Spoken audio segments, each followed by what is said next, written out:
I'm going to be a bit of a fan here.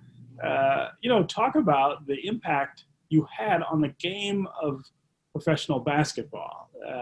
It was a different game when you left than it was when you started, and a lot of that had to do with the way you played it. Well, I only knew how to play one way, and that was giving 100% and never taking a day off, whether it was through practice, whether it was exhibition games, whether it was, a regular NBA game. And I learned to play, on the playgrounds of Washington, D.C. So a lot of things that I learned as a young basketball player came from guys that I grew up with. Most guys were a little older than me and kind of took me under their wing to tell me, the nuances of the game of basketball. And the game that I brought to Detroit in the NBA is quite different from the way guys play today. I think guys today are more gifted athletically. Most of the guys today start playing basketball at a very young age, and it's the only sport that they play. In my era, we played multiple sports. So I was a better baseball player early on than I was basketball. But because of the eye injury that I had in my left eye as a 5-year-old kid, I really couldn't really see out of that left eye. And so as I moved up into the high school ranks, the pitchers were much better than they were as a youngster growing up. So I really couldn't see the baseball coming out of the pitcher's hand in high school. And so I knew I had to make a change, and I chose to play basketball as opposed to baseball. Yeah. And the position you played, point guard, you really revolutionized in terms of the way you approached it and really paved the way for the point guards that people in my generation would remember, Isaiah Thomas and people like that. You create the position that they end up playing. Back in my era, we were just guards. And, I was a dominant guard because I had the ball in my hand a lot. But, Oscar and Jerry, nobody would say that they were point guards, but I guess we all were. And we could score, and we could also pass the ball and create easy opportunities for our teammates. Today, the game is quite different. Point guards are basically the guys that are setting everybody up, and you don't have a lot of point guards today that also score the basket. Yeah. But, as I looked at the transformation of the game, and I saw when Isaiah came in, he was quite different also. He was an extreme point guard where he could get everybody involved, but when necessary, he could also take the ball and be a scorer. You don't see too many guys doing that today as a guard. Yeah. Of course, you leave basketball and go to the business world and later to the political world. How much of what you learn in sports applied in business or in politics?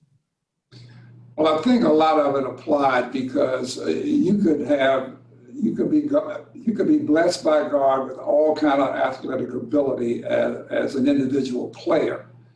But the key to winning was making sure you made everybody else around you a better player. They had to get involved.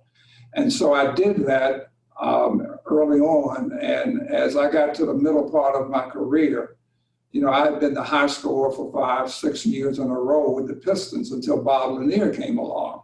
And a lot of people didn't think we would get along because all of a sudden you give up your stardom and you got to share it with somebody else. But basketball is a team sport. And, I was happy to have Bob come along because I saw the talent that he had and I saw the need that we had. And I think we formed a great duo for the time that we played together.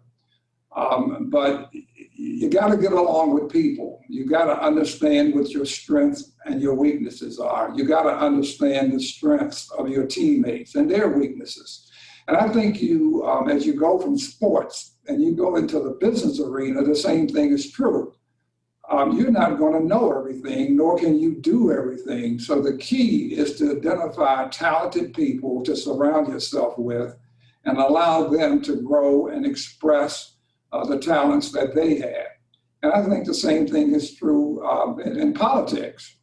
You may be the leader and name and responsibility, but you got to have good people with you, because as I moved into the arena of politics, it was altogether different from sports, because you had people with different agendas in the area of politics. In basketball and in sports, we had the same dream, and that was to win.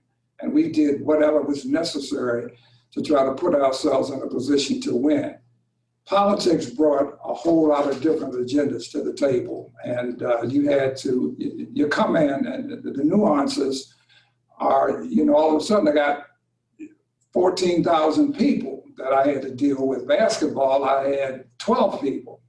Business, it started with 4 and it grew, but trying to run a city with 14,000 people as employees and be able to satisfy the people who lived in the city, the businesses that were in the city, was quite different. But it all really revolves around people. You got to have good relationships with the right people, letting them know what's important to you from a cultural standpoint, from a work ethic standpoint. And it took some time for me to get that ingrained in the people that I inherited. Mm-hmm. But by the time I left, people understood what it was that I wanted to achieve, and we all worked as a team.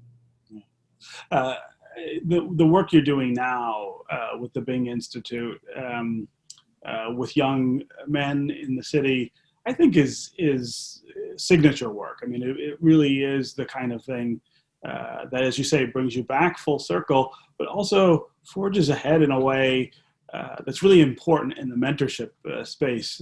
Talk just a little about how different the Bing Institute is than other mentoring programs, and how much it means to you and your legacy. A lot of these kids are told forever what they can't do, what they can't achieve. And we've got to get them into a different mindset. Because you're Black, because you're a young male, because you're in a public school system, because you come from a broken family, are a lot of reasons to accept failure.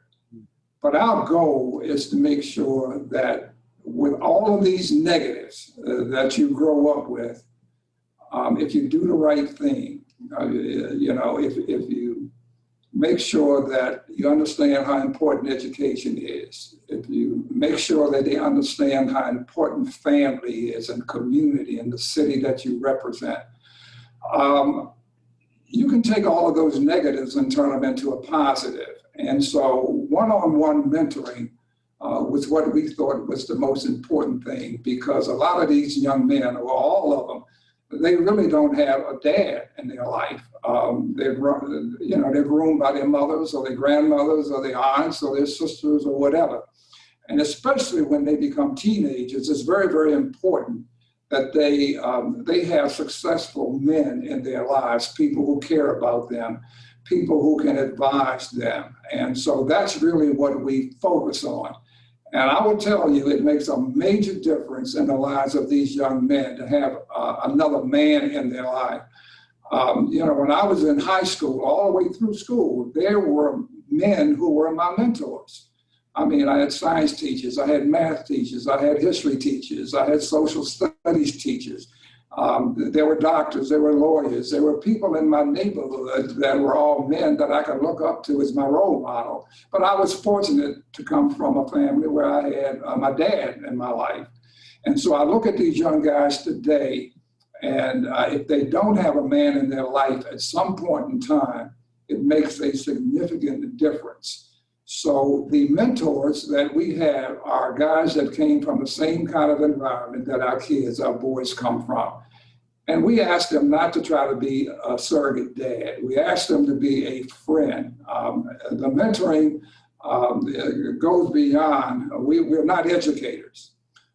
So if you can be a friend and you can be there to listen and to give advice, we're not trying to make those kids us, but we let them know that we come from the same kind of background that they come from. We've had some success, and we want to share that with them and let them know that they too can be successful.